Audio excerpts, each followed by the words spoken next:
Beetlejuice, Beetlejuice, Beetlejuice. So hi, I just saw Beetlejuice like literally 40 minutes ago. I saw this movie because I loved the original and I thought that maybe the sequel was gonna be a good time. I thought I'd have some laughs, I thought I'd have some feels, I thought I'd be able to reconnect with the magic of the first movie. Did that happen? This video is broken down into 3 parts. Part 1, I'm gonna tell you what happens in the original Beetlejuice, then I'm gonna tell you what happens in Beetlejuice Beetlejuice, and then I'm gonna tell you what should have happened in Beetlejuice Beetlejuice. I'm gonna be coming at this film as both a writer and as a longtime fan of Tim Burton's. You can see I have some of Tim's original concept art in my little set. It's the floor of my kitchen, but none of you need to know that. Let's start with a pop quiz. Who do you think is the main character of Beetlejuice 1? Is it A, Lydia Dietz, B, Delia Dietz, C, Beetlejuice, or D, Barbara Maitland? Now, you are probably wondering, who's Barbara Maitland? Well, the answer is the protagonist of Beetlejuice 1. In Beetlejuice 1, Geena Davis and Alec Baldwin are a young couple who is trying to have a kid. The Maitlands have decided to do a staycation. They have their wonderful house in Winter River, Connecticut, and their real estate agent is always on their case that their house is too big and that they should really sell it to someone with a family. Due to a freak accident involving an innocent trip to the hardware store, the Maitlands drown in their Volvo and die. Enter the Dietzes. Lydia Dietz is a teenager. I want to emphasize, I can't emphasize this enough. Lydia Dietz is a teenager. Remember that when we meet the title character. The Dietzes move in to the Maitlands' old house and immediately start destroying it and imposing their hideous, garish New York City crap all over their country provincial, tiny flower prince. And Barbara doesn't like this. The Maitlands want to get the Dietzes out of the house. Lydia is the adopted daughter of Delia, played by Catherine O'Hara, and she makes it very clear that she doesn't get along with her stepmom, and her dad is kind of lost in space. Once Lydia discovers the Maitlands, she starts to adopt Barbara as her mother, and Barbara starts to feel very protective of Lydia. The Maitlands try getting the Dietzes out of the house themselves. They try haunting, they cut holes in the bed sheets, they do the spooky wailing. Lydia tells them nothing is gonna work. As a last resort, they call on Beetlejuice, and then the movie is just basically antics and hijinks, but the central dramatic tension is still coming from the mother-daughter relationship between Lydia and Barbara. It is Lydia's love for Barbara that ultimately saves the day. She agrees to marry Beetlejuice. Barbara and Alec Baldwin are saved, and then Barbara faces her fear, goes and gets the sandworm who eats Beetlejuice alive. In the end, you see Lydia happy at school, she has friends, and the Maitlands are her ghost parents, and she's happy in her little ghost house. So that's what happens in Beetlejuice 1. What most people remember from Beetlejuice 1 is not a mother-daughter relationship arc. It's Michael Keaton. Let's face it, he totally steals the show as a supernatural sleazebag bioexorcist known as Beetlejuice. It is clear and obvious and pointed out by the other characters in the movie that Beetlejuice is disgusting. His skin is literally decaying off of his body, and everyone in the afterlife seems to regard him as this powerful but extremely unpleasant pest who is just not worth the price of admission. Like I said, Lydia, the character, is maybe 14, 15, and Winona Ryder, the actress, is maybe 16, 17. Michael Keaton was 37 when he made this movie, and the writers of this movie decided that the best way to get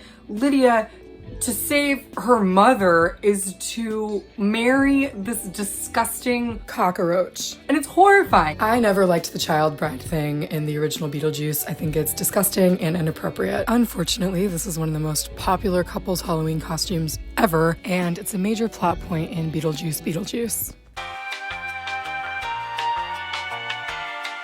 So I'm gonna do my best to tell you what happens in Beetlejuice Beetlejuice, and I think the best way to do that is to just go from the very beginning. So the first thing we know about Beetlejuice is that it has a shit ton of producers, and we know this because we see basically the exact same footage of aerial shots of Winter River, Connecticut, interspersed with aerial shots of the miniature of Winter River, Connecticut, with like, oh my god, like pages of names of producers right in the middle of the screen. Winona Ryder is a television medium, and she has a show called Ghost House. I just feel like whenever there's a movie about movies or a TV show about TV shows, it can be really fun and subversive, or it could mean that the writers are being lazy and just writing about what they know. It's definitely the second one here. The other thing that I've noticed movies doing a lot lately is making characters rich, famous, successful, with an unlimited access to resources, which again, I think is just lazy writing, because they can basically use their fame and access or money to buy their way into or out of any situation that might arise. Then we got Justin Theroux, who is honestly one of my favorite parts of this movie. He is like Lydia's boyfriend, manager boyfriend, I guess. Then Lydia goes to see Catherine O'Hara, her mom, a famous avant-garde artist, which again, I think just totally takes the air out of the character, because one of the things that was so endearing about the first movie was that she took her art very seriously, but it was very ugly and everybody hated it. Then the movie jumps the shark because Delia's dad is literally eaten by a shark. Next, we meet two characters. One of them's really important, one of them's not important at all, and it would be better if she were not even in the movie. The first character is whatever Monica Bellucci's character is, and we know she's only in this movie because she's dating Tim Burton now. I was reading something about the press junket of this movie, and Monica Bellucci was basically explaining that she fell in love with Tim Burton because he mansplained Italian cinema to her.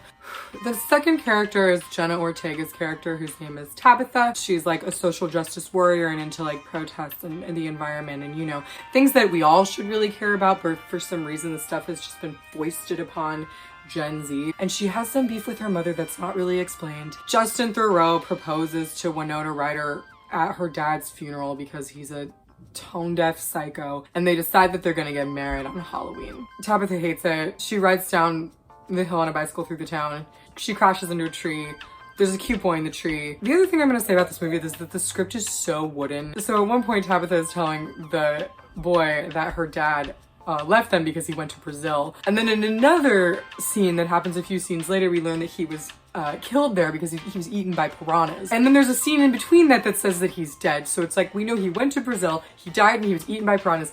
Why couldn't you just have like put that all into one sentence? There's also a lot of what I can only call lip syncing in this movie. And I think an amount of that is fair, because the way in the first movie, the way the Maitlands try to get the Dietzes out of their house is that they possess them to lip sync the Harry Belafonte song. However, I do think they take the lip syncing a bit too far in this movie, because sometimes they have characters like lip sync entire scenes in different languages. Basically, the boy that Jenna Ortega meets in the treehouse is a ghost. Not only a ghost, but a teenage axe murderer, which seems a little bit implausible. And then the cute ghost boy tricks Jenna Ortega into like switching souls with him so that he can stay like alive and she can go to death, purgatory, and like get reunited with her dad. So she does, because she doesn't know what she's doing. And then Winona Ryder has to go save her. They're running through the underworld as if it is a theme park, which honestly, it wouldn't surprise me if later Warner Brothers tried to pull a like Beetlejuice land crap thing out of their butts. So I just learned that there is a live action tie-in, and it's called The Afterlife Experience, and it's in Los Angeles. There's another element of the afterlife that I found a little egregious, and that is a thing called the Soul Train. Soul Train was the name of a television program that aired during the 1970s, where people, mostly people of color, would dance. I talked about in my last video, Tim Burton the Outsider, this comment that I found that pointed out that Tim Burton does not have characters of color except for Byron in Mars Attacks. So the whole concept of the Soul Train, just to me, and maybe I'm wrong, seemed like Tim Burton's answer to that criticism. But instead of adding an actual character of color to this movie, they have the Soul Train, which features dozens of extras of color. Jenna Ortega's dad finds her, they get her off the Soul Train, and then, I don't know, one thing happens, another, bing, bang, boom. They sing that Richard Harris song about leaving a cake out in the rain. And it takes like 10 minutes because that song is like 10 minutes. And the Irish priest does the best lip syncing of the movie because he does the singing like this. And then everything gets tied up neatly in a little bow. Lydia doesn't have to marry Beetlejuice again. Oh yeah, the whole movie, Beetlejuice thinks Lydia is like the one that got away, which again is pathetic because he is a 50-plus-year-old man with a framed photo of a teenager at his office. It's just gross. This movie does have a good moment of catharsis. Delia Dietz dies in a way that is completely fitting of her character. She gets these two snakes. They're not snakes, they're like another type of legless reptile. And she thinks that they're defanged, and they brought him up from New York because in this movie people are constantly bringing shit from New York to Connecticut, like New York has its own Amazon. She's enacting this completely preposterous like Egyptian spousal death ritual in a graveyard, and the snakes bite her in the neck and she dies.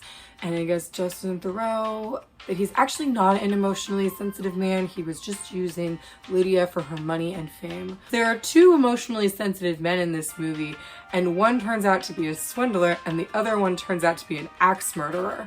I just think we might need some more positive male role models in big budget Hollywood films like this. You know, because Beetlejuice, he's not a role model. So overall, really cute puppets, really cute effects, really bad movie. So my friend who I saw this with asked me, if I were to rewrite this movie, what would I have done? Instead of having 300 producers who are trying to build a movie around hit actors that have signed on, or set pieces, or gags, or songs, or quirky little makeup things that the director wants to do. If I were to redo this movie, I would probably have only kept the character of Beetlejuice and possibly the character of Lydia. So in my version of the movie, Lydia probably would still be a medium. She's known locally, but she's not a TV medium, but she is like a Whoopi Goldberg and Ghost style medium who's able to do some light exorcisms and figure out why things are haunted. I think in the sequel, Lydia would take on Barbara's role in the first film as like a woman who wants a child but isn't able to have one, so she becomes a mentor to someone who reminds her of herself when she was that age. And it's another haunted house, so I think it would still be a young couple that wants children who died in their house, another couple who is disconnected and very different from that couple and out of touch with their teenage child. And Lydia gets to the situation and she's like, oh shit, this is a job for Beetlejuice. And then Beetlejuice comes in and you get to have all your spooky antics, and then in the end everybody learns something about chosen family or like connecting with people and life and death and taking advantage of life while you have it, because you could die in a freak car crash because a cat walked the wrong way on a beam and killed you. Bless your freaking heart. I'm so glad that you came and listened to this whole gosh darn thing. If you love the movie, I'd love your perspective. If you were gonna write a Beetlejuice sequel, what would it be? What would you want to see? Who would you want to see? Where would you want to go? If you enjoyed any part of this video, please like, subscribe, leave a comment. But even if you don't do any of that stuff, take care everybody. Cheers.